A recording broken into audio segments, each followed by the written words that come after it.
Hey, Crossroads Online, so good to see you. Thank you for joining us here for our Face Up Q&A. And with me is Heather, Brian, and myself. We are so excited to be with you guys here today to be able to wrap up this series, Face Up Relationships, where we're just like showing our cards, being authentic with who we are and what God wants us to do with our life as we are talking about parenting and sex and finances and all those things.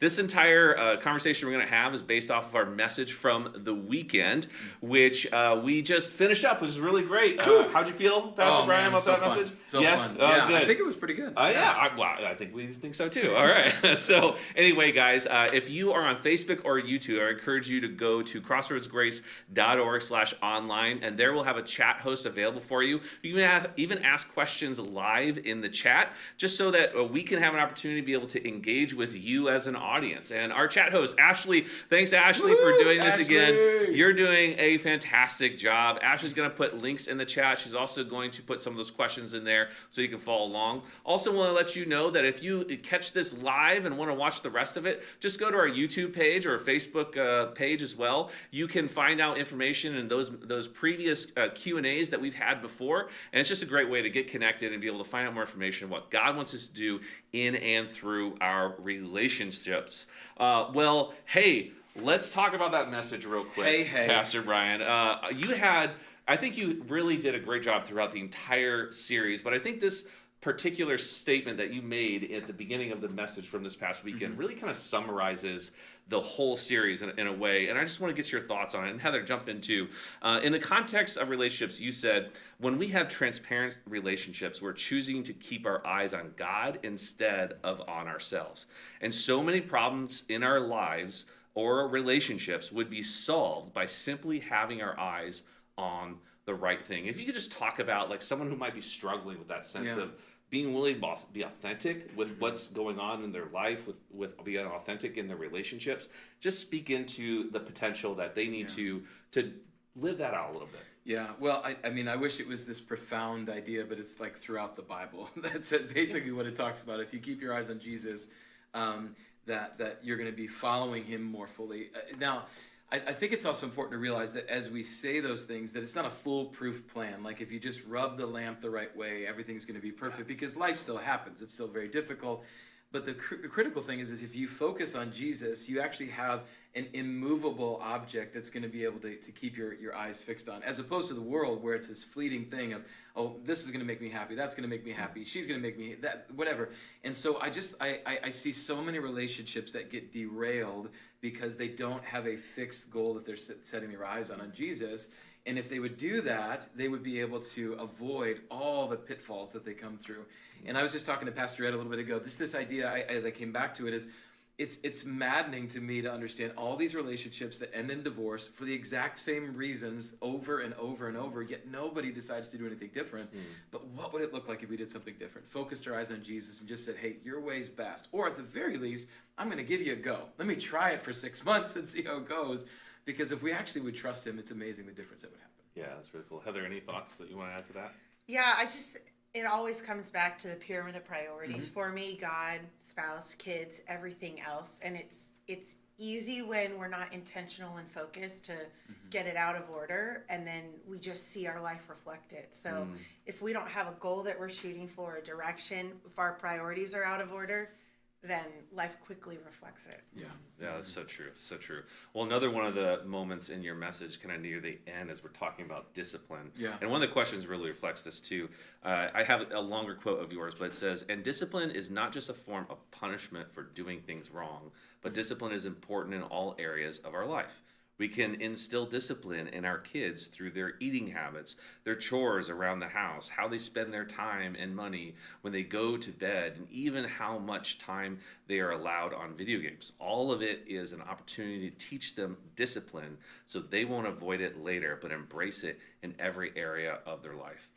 Talk to the parent real quick and just if someone's really struggling with instilling discipline, maybe they haven't had a lot of discipline in their own upbringing, so they struggle with bringing discipline in their kids, and maybe their kids are a little bit older, but they know we got to get on this track of discipline, but the older they get, the harder it feels.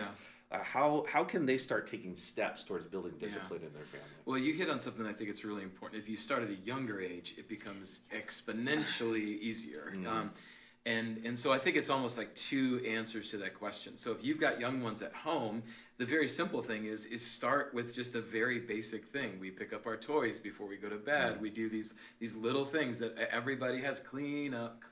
Everybody does their share. Wow, right? that took me back. You know what I mean? That took me we back. all have everything.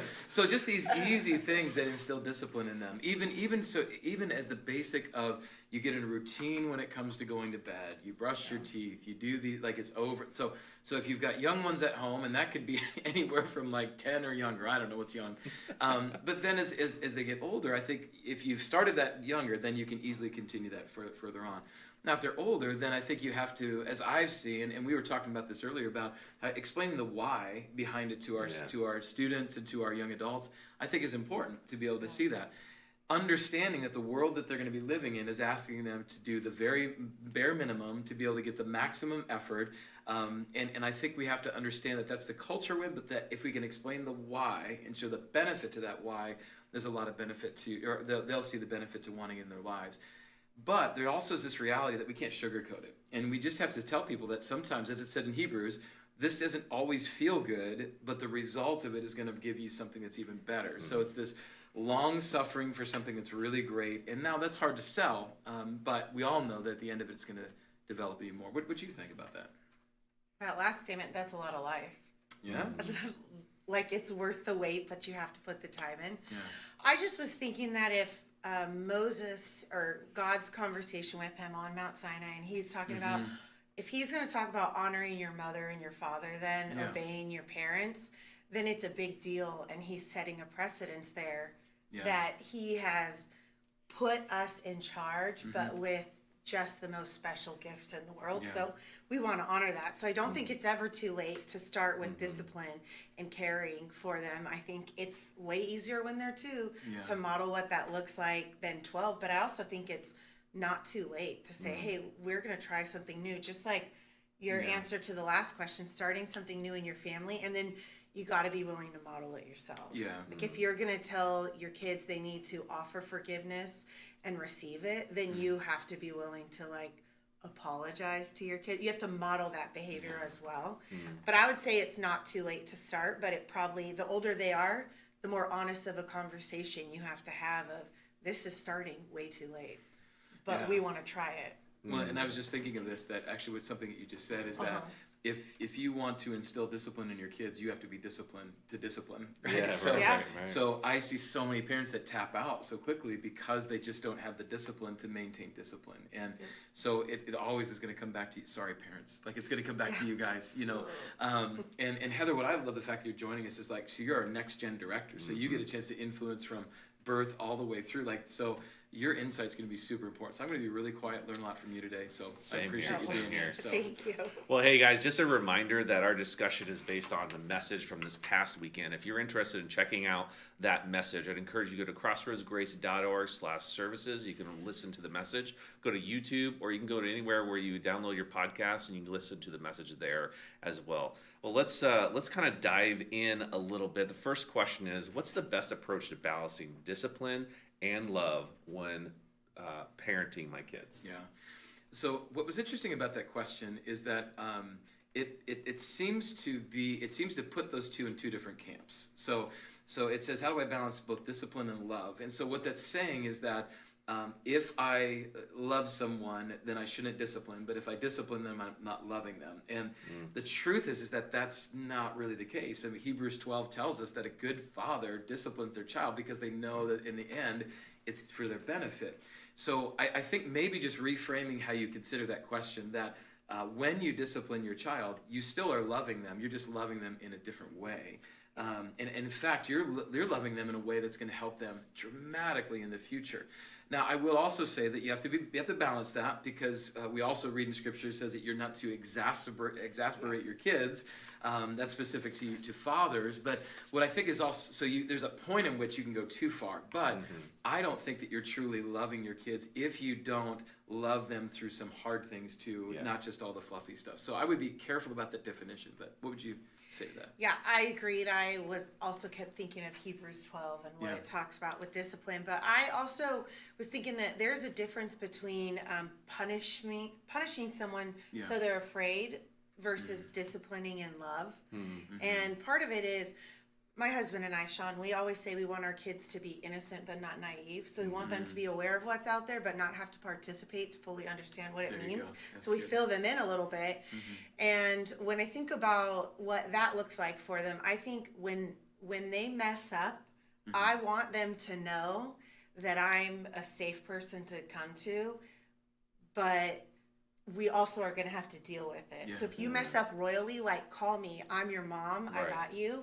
But, like, the greatest responsibility that the Lord has ever given me is you. And so I don't take that lightly. So I think God isn't mean. He's a God of love and he's a God of goodness, but he's also a God of order, and he's a God who corrects wrongs. So I think I end up camping out on in 1 Corinthians, where it talks about, like, God being love and God caring for us. I end up jumping there. I also was thinking about what you said in Hebrews, was it not chastising and not rebuking? But as parents, I think most of us are doing the best we can with what we have. But we also have to model allowing the Lord to discipline us. So we're, again, taking kind of the hardest first step as we care for them and then discipline our kids. One of the best things I learned on a missions trip was it was a particularly hard missions trip. Sometimes those happen, Heather, you know what that's like. And I felt like the only voice that a group of students was hearing from me was the hard-nosed discipline, can and can't do. I can't believe you did that. And I just started realizing that, man, if the only thing they hear from me is the correction and discipline throughout this entire week, I have missed the mark of what it means to love them.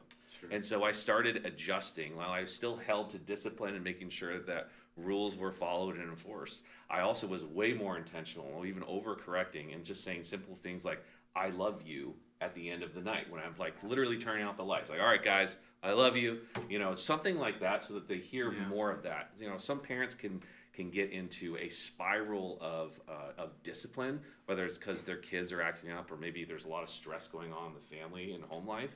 And making sure that you're adjusting to where discipline isn't the only time that they hear your voice, that they're also hearing your voice when you love them, when they're doing good things, that you are making sure that they're hearing more than just the correction. They need to hear the love that comes along with it as well, because then it'll be easier to hear that discipline along the lines too.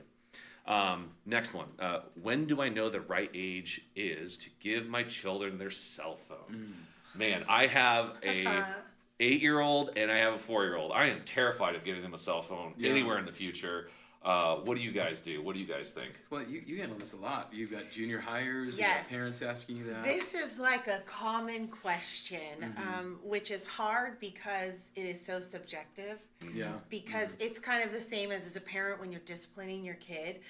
My parents never grounded me from the computer as a kid, because I would have been like, take it away, I don't care.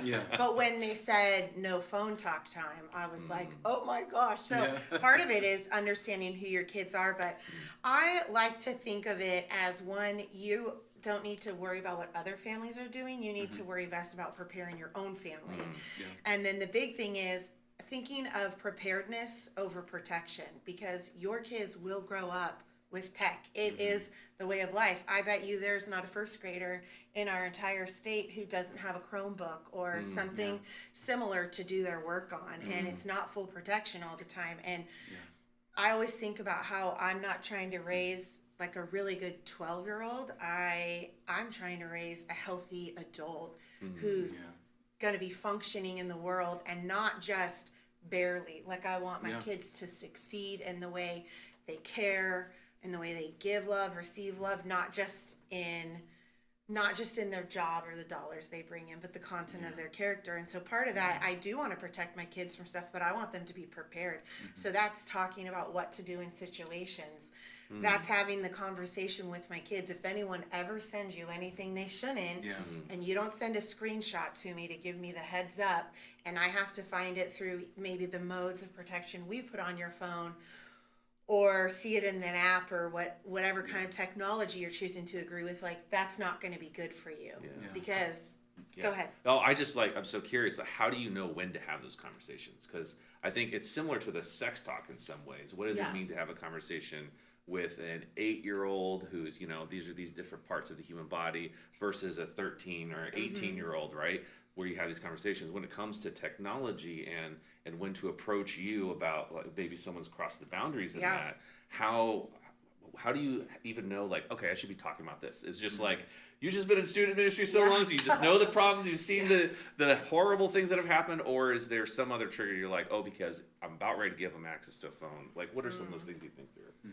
It's probably both and. Part of it is the conversations that we have, great car conversations. That's like the one loss of one of my kids getting their license is the car is just such good conversation time. But listening to what they're talking about, what their friends are a part of, what kind of life looks like. But part of it is like, you just have to decide as a parent what you think is appropriate. Do I think my 7-year-old needs a smartphone? Me personally, no. Like, I don't even think my 7-year-old needs an iPod Touch, but I have to, like, figure that out. We also don't have a home phone, but you had a good point in conversation is a phone is not just a flip phone. It is a smartphone is different. What you're handing over, like, what kind of precautions have you guys set up? How did you decide what age for your kids? Well, and I do think that that's important, because when we think phone, maybe to us, like Gen Xers and older, a phone is something that you make a phone call on, right? Like, it rings and you pick it up, like and then I also think that there's always built-in excuses on why you have to have these things. So our kids will say, well, what happens if I'm late, if you don't pick me up for soccer practice, or it gets over, like, what am I going to do? And I'm thinking to myself, like, I survived a lot of years in this world without having an option, True. So you think through that, but the bigger thing is, it's not a phone. Like, how often do you use your phone to call people? I would say very, very rarely, right? So True. So the phone is really is a gateway to an entire world that you have to ask yourself, are my kids ready for that? Or do I think this is the right time for them? Now, we waited until our kids were in the 8th grade in order to, we only have one in 8th grade, but we waited until Aniston was in the 8th grade, and we actually did that based upon just thinking of how she would be ready mentally, emotionally, all of those things. And that was before, there's even a website called waituntil8th.org, which I would recommend you kind of go to and check out. In fact, Ashley, ready, set, here you go, waituntil8th.org. Now, I don't necessarily know if it's a Christian-based website, but there's a lot of really logical things when it comes to, are our kids prepared, things like that. So what we did is we introduced kind of like a stair-step approach to it. So once Aniston was in 6th grade, we got her, I'm not promoting one watch or the other, but we got her an Apple Watch, okay? And that allowed her to still be able to make calls, but she could even text, but she had to do it the slow way by writing it on her, right? So she wasn't going to live off of it. There's no way, right? Yeah. And so that was and then once she got to 8th grade, then we waited until 8th and we got her a cell phone. But we made sure that there are, and this is, we watched the Netflix shows, The Social Dilemma. If you haven't watched that yet, I would highly recommend you do that. And so we don't allow Facebook or Instagram or things like that initially when she had her phone, because of the fact that the people that created those apps said that they would never have their kids ever have those apps. So it should tell you something that if the creator of TikTok and Instagram and Facebook said, my kids will never have it on their phone, why should your kids have it on their phone?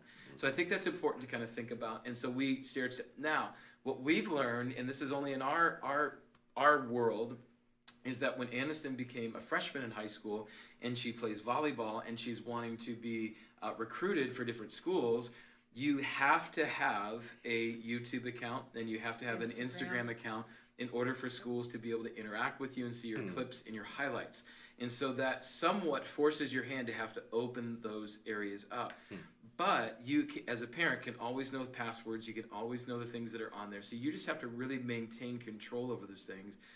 Additionally, you can have some little protective things on there that they can't download an app until you give them permission to be able to do that. So we've denied a lot of apps that Aniston has thought, hey, this would be great. And she's naive to it. And we're like, that's not a good thing. So I could talk so much about this, but these are just some very practical things. So we did the 6th grade, we did the Apple Watch, 8th grade the phone, and then we really monitoring moving forward. You just need to know, once you open that up, it's open. Yeah. Wide open, and it's a crazy world out there. Yeah, it sure is. All right, I'm going to jump to question 9 that you guys have down there. This one's a little bit more full. It says, I don't claim that my husband and I are perfect parents, but for many years we have been faithfully doing all the things recommended in the sermon today. We take every bit of godly advice we can to implement it in our parenting. We know that we are not meant to read Proverbs as promises or guarantees, rather principles that are true in general. Proverbs 22:6 says, or has been true for one child, but the other continually chooses to live a life that is characterized more by their sin than by Christ. How can I still have hope for my child, knowing that no matter how much my husband and I will follow the Lord as parents, ultimately they have the free will to reject Christ and live a life of sin? For now, this is what they are choosing. We are broken, and it is hard, feeling like nothing we are doing or can make a difference. Just like you can feel the heartbreak in that whole conversation that she's trying to get across with that. So. Well, and I wish that this was a one-off. I wish that this, you're the only one. But my heart just breaks for you, because I have sat down with so many families. We've sat down with so many families where this is the case, and it's true. Proverbs 22:6 is some great wisdom, but it isn't not necessarily a foolproof plan. That you could raise your child to know Jesus their entire life, and they could ultimately choose to go a different way, because that's the beauty and the hard part about free will, meaning that we have to choose these things for ourselves. We can't manipulate our kids to love Jesus. We can't. In fact, if you were to be the parent that's like, we're dragging you to church and we're doing that, you got it, they're probably going to depart from that later, because it was never their faith. So I often have to go back to the prodigal son story, where the father allowed his son to choose what he would choose, and that meant that he actually sold off his portion of the land to be able to give it to him so he could go and he could spend it on wild living, I believe is how they said it. And he did, but you also notice that as he's doing his wild living, the father every day was thinking about that son. Every day was probably looking out to see if he was coming home. And what that tells me, and as Jesus is telling this parable, it's this idea that we're constantly having our kids in our mind. We're praying for them. Ultimately, they have to make decisions on their own. And the only thing that you can control is how the testimony that you have in your life, your walk with Jesus, how you're approaching it. How are you consistent with your prayer life? Are you there for them in a way, which I love that you said that you're a safe place for them to come back to, even if they are wayward for a bit. And I can tell you of so many different people that have prayed for a really long time. And sometimes their kids have come back, and sometimes they haven't. So it's not always going to be the same way. But what I can tell you is that God's faithfulness in that is so true, and that he will walk with you in some ways that you never thought you possibly could, and you will draw closer to him personally as you're praying for your child at the same time. It doesn't mean the principles are wrong. It just means that you have to continue to lean into them and trust Jesus as God. So I want to hear from you. Yeah, Heather, you've been working with students for a long time. Yeah. You've seen this. Yeah. If I've learned anything over the years, it's just that God is not the marionette up there, moving it around with the puppets and her hands on there, and that free will is what does us dirty, like every single time. But first, like you said, I feel like I could hear the hurt, so I'm sorry. And you're not alone. And for years, a quote has encouraged me that hasn't changed my situation, and it's usually attributed to Spurgeon. But it says, when I cannot trace his hand, I will learn to trust his heart. Because I prayed and prayed and prayed for our oldest.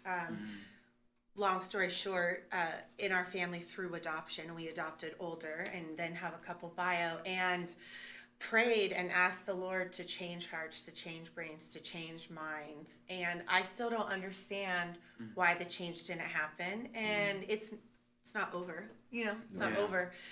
But having to trust is hard when you don't get to see what you've prayed for. Because the Bible also says the prayer of a righteous man is powerful and effective. So then you're like, all right, like, what's up? And waiting is just hard, and sitting in the hard is hard. And the Lord continues to be good, but that even if your kid is doing what you want solely based off of what you want, It only lasts for a period of time because it's maybe a response to fear or being a good kid who's following a parent direction. So until they own their faith themselves, it's not even a true ownership. And so that road sometimes is hard. And don't give up. Don't give up. Don't give up. Don't give up. And the You're prayer life between you and your husband, I think, can even become even that much more intense in a really good way. So don't underestimate the things that God is going to be doing in you through this, even though if it's coming through pain. And we will pray anonymously for your child, but. And then also don't miss out on those little beautiful God winks in the child. I think you said that one is following the Lord, and so don't miss out on those beautiful moments as well, and the influence that child could have on your other child too. So hang in there, keep going. Yeah, it's really hard to be in that waiting season between what is hoped for and the brokenness that you feel currently. And I think prayer and patience is something to pay attention to. But looking for hope in other people's lives, and then asking yourself, how can I be someone that I wish my child could have had at the right age that could have influenced them? So maybe I've heard many grandmothers, I've heard many parents, they're wanting to step in and serve in student ministry or in kids ministry. It's like, you know what? I want to be someone that I wish I could have had someone like my kid be a part of in life. Maybe they gave their life to Christ at an older age, so it was harder to be able to reach their older teenager or something. I've seen things like that happen all the time. I've also seen where they're maybe raised as a believer, as a Christian, and they walk away from the faith. But by the time they start having kids, those kids start asking questions. They want a place that feels familiar, that they feel safe with, them going to and finding those answers about faith and about God, so they'll bring them back to church. So there's a lot of hope opportunities in the future, and the hard part is waiting and being patient. So that's my prayer for you guys. The next question I want to ask is, what do you do if we can't all agree on a church to attend? Do I keep caving where my kiddos want to go? Yeah. Well, it's a really somewhat nuanced question, because I think there's a tendency, as I talked about in the sermon, about how do we allow our kids to dictate everything that happens in our home. So the word cave, I think, is an interesting word to say, because I would guess that as we talk about caving, that means you're kind of giving in, or maybe it's this like, okay, whatever, just... So I think that's an interesting thing to maybe consider in your home, is like, how are we really balancing who's leading in the home, that leadership, as I talked about this weekend. Now, there could be worse things in this world that you're trying to figure out, like which good church do we go to? The one that my child likes to go to, the one that we like to go to. So I guess I would consider that a blessing in your home, that your child wants to go to church. That's a good thing. But I also think that it's important for you as a family to worship together, and that you feel as though you're being fed. And I always tend to lean on the side of, if me and my wife are going to be healthy, it's the old, if you're on the airplane and the airbags come down, you put yours on first before you help your child. I think that you need to make sure that you're being spiritually fed, so long as there's an outlet for your child to be fed also. So you choosing to go to a small church that has no kids ministry at all, it might be beneficial for a while, but maybe is there something that's beneficial for them to have their own church service and that they enjoy? And so I think you need to weigh out all those things. But if it's like a 1A, 1A, 1B type of situation, I would maybe lean towards where you being fed, because passion's going to roll out of you to be able to then help your child take their next step too. But my biggest thing is I always want families to worship together. I think it's very, very difficult when you're splintered. So I would try to find a church that you could go to together. I would lean into that. I mean, what would you say to that? I mean, I agree with everything you said. And also, like, what a blessing that we would live in a town that people are like, I don't know, there's so many good Christian churches. Like, that's fantastic. Yeah, great churches. But yes, I mean, if your kid, child, teen, wherever they're at, solely associates their relationship with Jesus with nothing to do with you, but you're a believer, I think there's a loss in that. Now, if a child is coming alone with a friend, that looks different because their parents don't know Jesus yet, but there is something about everyone going together and your kids getting to see what a big deal and what a priority this is in your own life, and that you're starting or ending your week together in this manner. So I think agreeing on a place or finding the best place, like, you wouldn't say, I'm just gonna not like take this bus ride because the bus doesn't stop at my door. You would take the bus stop that's closest to your house and walk the rest of the way, and maybe try to find something in the middle that's the closest to what everyone is hoping for. I think it's really important to. I always have a lot more questions to each question that we get. Me too. I'm curious, like what's going on with their life. I would also just like ask questions about how do you talk about the church that you're currently attending? How do you value the church? What are the conversations that you have with your spouse on the car ride that give them perspective about the church? Is there church hurt that has taken place that has been unaddressed? Is there are you casting a vision to your family about why this church is the church that you are going to? Because unless they understand a little bit more of the why, as we keep on coming to, then they're just going to miss why they're doing it, why they're participating in that. So those are some of the questions I would kind of ask leading up to finding a solution for you about like, hey, which kid to go to. I think ultimately it comes down to sorry, thank you, not kid. We always go with the kids. Always go with the kids. Yeah, especially your favorite. But I think it also just comes down to leadership, right? Leading your family well and guiding them on a It's a direction. hard part of parenting. I might just add one other thing, because this does add a little nuance into just like the general church discussion, which I always love to have those conversations. But I do think that there is a tendency in our society to have this kind of a bit of a consumeristic a la carte look when it comes to church. Like I can get this at this church and this at this church and this. And so you're never really part of a church. You're part of lots of churches. And I really think that it really hurts from a lot of different ways. One, from the churches that you're attending, they don't know, are you really part of that church? Are you not part of it? Can we involve you in ministry? Can we not? But then in the second part, I also think that it says something about your family that says, this is the church that we're going to be a part of. We're going to pour our lives into here. We're going to help. If maybe the kids or whatever ministry isn't the greatest, but we're going to pour ourselves into that to make it better, and we're going to be a part of that. Now, we live in Manteca, so if you're watching this from other cities, we're in Manteca, California. Hi, it's hot still, all the time. But we've got great churches around here. I could list them all off to you right now. And so really finding a place that you could call home. Now, if you were maybe in the middle of Iowa and you had one church to choose from, you probably wouldn't not go to church at all. You would attend that church and you'd make it as best as you possibly could. So sometimes having more options can really be detrimental as opposed to a positive. But what I would say is try to make a church a home. Pour your life and your family into that so that you can then grow along with it, make it better, continue to see it be great. And I think that really shows something to our kids about, hey, we plant our stake somewhere as a family. We're in this no matter what, and we're going to be alongside. Now, if there's something that happens at the church, and I'm not saying you got to stick it, but what I'm saying is that there's something about saying this is where we go. We go as a family, we're going to pour into this church, and we're going to do something for the kingdom of God right here. So that's just one last thing to add. No, that's really good. That's great. Good. Question 5 that we're hitting. What if your spouse isn't a follower? How do you follow these principles that were mentioned in your message if they aren't on the same page as you? Yeah, well, when it comes to this, I think, so we're coming down to this idea of same-page parenting. That's what we were kind of talking about this past weekend, is that being on that same page. And it's true. It's very difficult if you as a wife or you as a husband are wanting to go this direction and they're going to I would equate this also with FPU, like we've talked about in Financial Peace. If you got one person that wants to get out of debt, the other one to get out of debt, it takes longer. So it's going to be more difficult. But what I would probably try to say is that I think it's important that you can at least agree on some of the big issues when it comes to parenting your kids.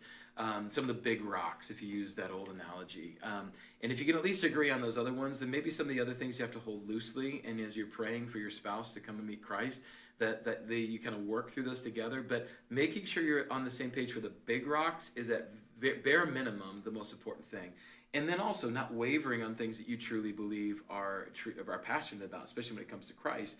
So I think that's something important, that you don't alter your faith in Jesus because of anything, even when it comes to things at home. So what did you say? Same page parenting? How do you do that? I'm thinking about when my husband grew up, and he grew up with a mom who knew and loved Jesus and a dad who didn't. Yeah.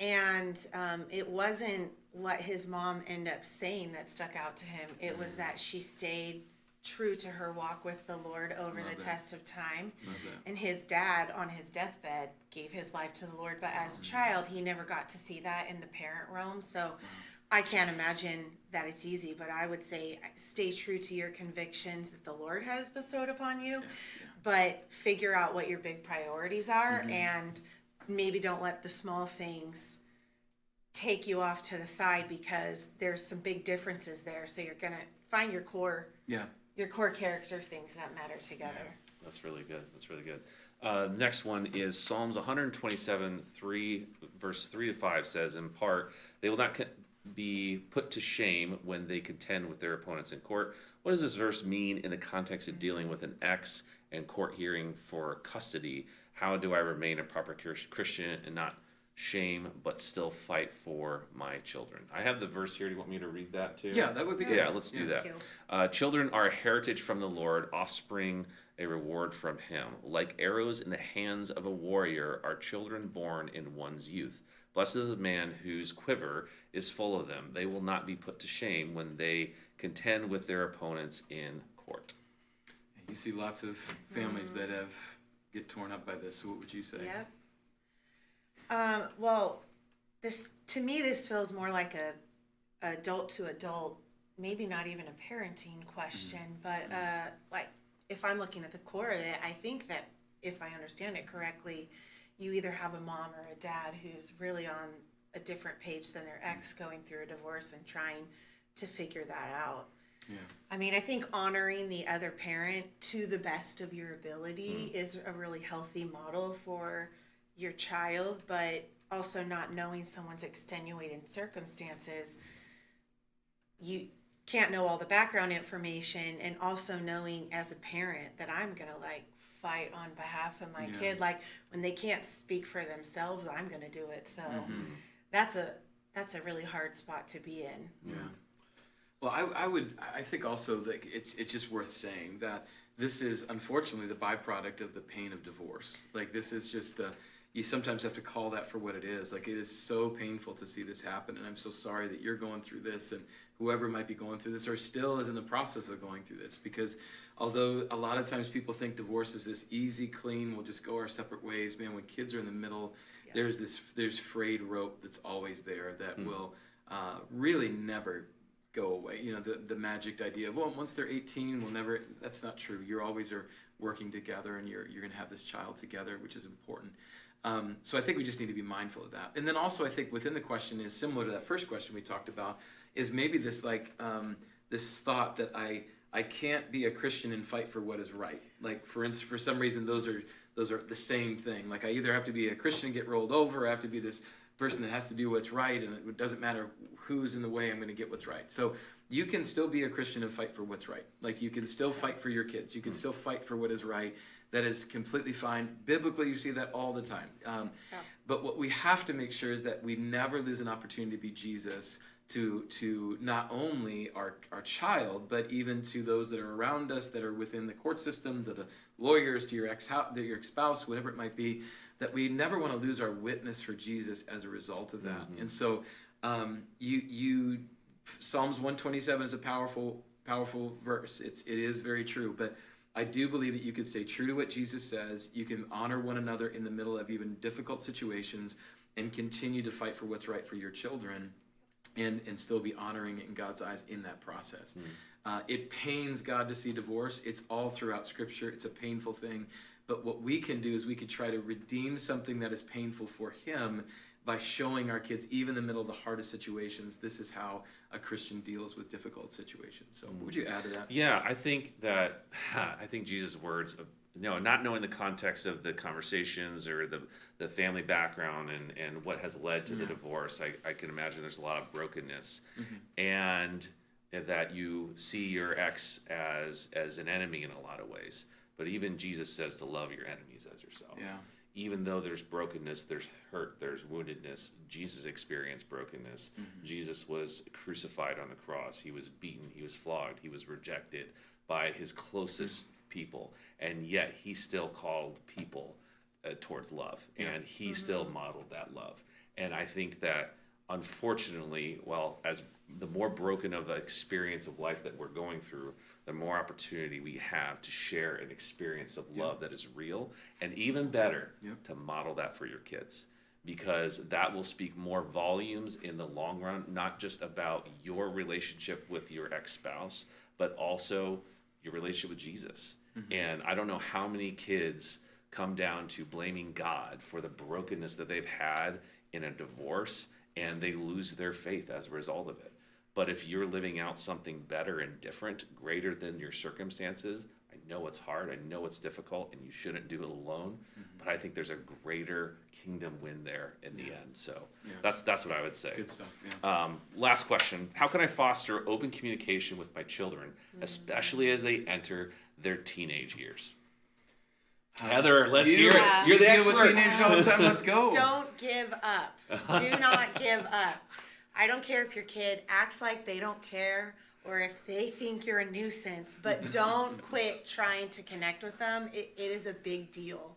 It's a really big deal. Knowing, as a student, knowing that you're valued, knowing that you're loved, knowing that your parent is going to keep every day, day in, day out. I mean, even through those grumpy, not every teenager goes through it, but mornings during certain years at our house have been particularly rough.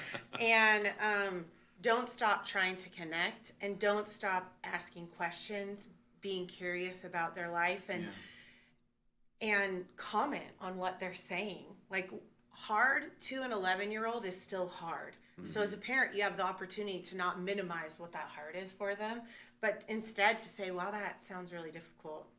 And let them know that you agree that sounds really hard, versus like doing your best to not cut them off and shut them down so that they would stay open.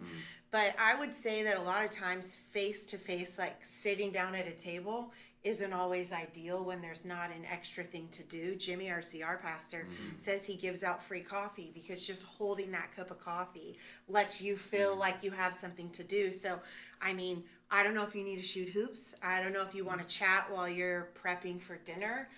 Get in the car and go somewhere far on purpose, because car conversations are good, but keep creating opportunities for that to happen. Even if you have a kid who's hit a particular age where they want to go in the room, shut the door and be done, then create the environment yourself. Because when there's something else to do with your hands, you usually get a teenager to talk. And I hate to say this because we've talked about discipline, but if you give them a little bit of sugar, like candy, we give out a lot in middle school. I don't even have candy in my house. It's just here at middle school. But there's something about like having a little thing to snack on that kind of like, like lets the tension melt away a little bit and the concern. So don't stop creating the opportunities. That's really great. Well, you've been in student ministries a long time too. So Yeah. what would you add to this? I would say the number one thing is don't freak out. Like when they tell you something crazy, wild, I mean, face up relationships, you got to have your poker face. You've got to have that face that just like, oh, okay, all right, you know, because that is going to help with every other conversation that you're going to have after. And as they integrate with you as they grow up and become older, more maturing adults, there is opportunities to be able to speak into some really heavy stuff that you couldn't have otherwise if you don't freak out. Now, yes, bring discipline. Yes, they need to know, but sometimes they just need to listen. They just need someone to listen to them and someone to ask a lot of questions. And so I would just lean into that. Don't freak out. And know when to tease. I got a really random one. My dad would always tease me anytime I talked about a girl that I liked when I was a kid. And it became so much that I just closed off having any communication with him whatsoever. Same. Right? Okay, so there is like, what that generation? No. Yeah, it was a but there's generational just thing. like a sense at which I just didn't feel comfortable at all. And because while he was teasing and probably doing it in good fun, he also was just creating more of a barrier that I didn't want to go to. And I would just encourage you, like, break down whatever walls you need to. You know, give them the treat, give them get the long drive in there. I love what Pastor Ed does in that he takes his boys on a particular adventure when they get to a certain age, and he encourages, you know, just this like understanding of what manhood is on this process of going on a journey together. And that helps build these relational blocks that create a whole person ready to handle a lot of heavy duty stuff that's coming in their life. Yeah. Pastor Brian, what would you say? I'm just learning from you guys. So you guys nailed it. So I want to learn from you. So just do what they did. Can I add one thing? Yes, please do. I just think that every parent is really doing the best that they can with what they have. So I would say give yourself some grace, but trust God and his leading. So go to the word, get some people around you to pray for you and your kids, maybe get a mentor in your life who's older to be a sounding board, but do your best, and then trust that the Lord is sovereign, that he oversees all, and that he is good. No matter the hard you're in, he is still a good God. That's awesome. Good. Well, Pastor Brian, can you give us what we have to look forward to as we've concluded this series? What are we looking up for? Well, I don't, if you missed any of these messages, I would just say go back and listen to them. Pastor Jimmy, starting off with dating, we've done finance, we've done sex, and then we had a chance to do parenting. I had an older gentleman come up to me and he says, I think you should package this series and send it off to every person that has a child or is going to be married. Like, and that's not to say that anything that I or Pastor Jimmy had to say was that profound, but it's just something about what God does as you open up his word and just let it read you more than you read it. So I think it's a great series. I think you should consider listening to it. But we do push on, and there's some new things that are happening. And so next weekend, you're going to have a chance to hear from Preston Kolesha, and he's our high school and young adults director. He's doing a fantastic, you are not going to want to miss his message. And then we start an epic adventure through the book of Esther.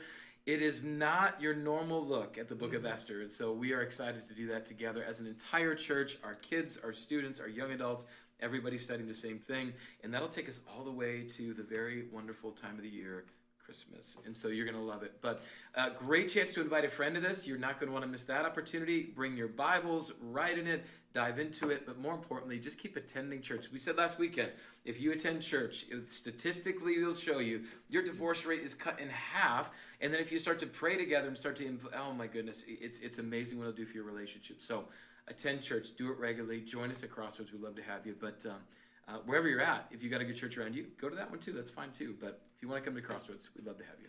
Guys, thank you so much for joining us for these Q&As. We appreciate you being here with us.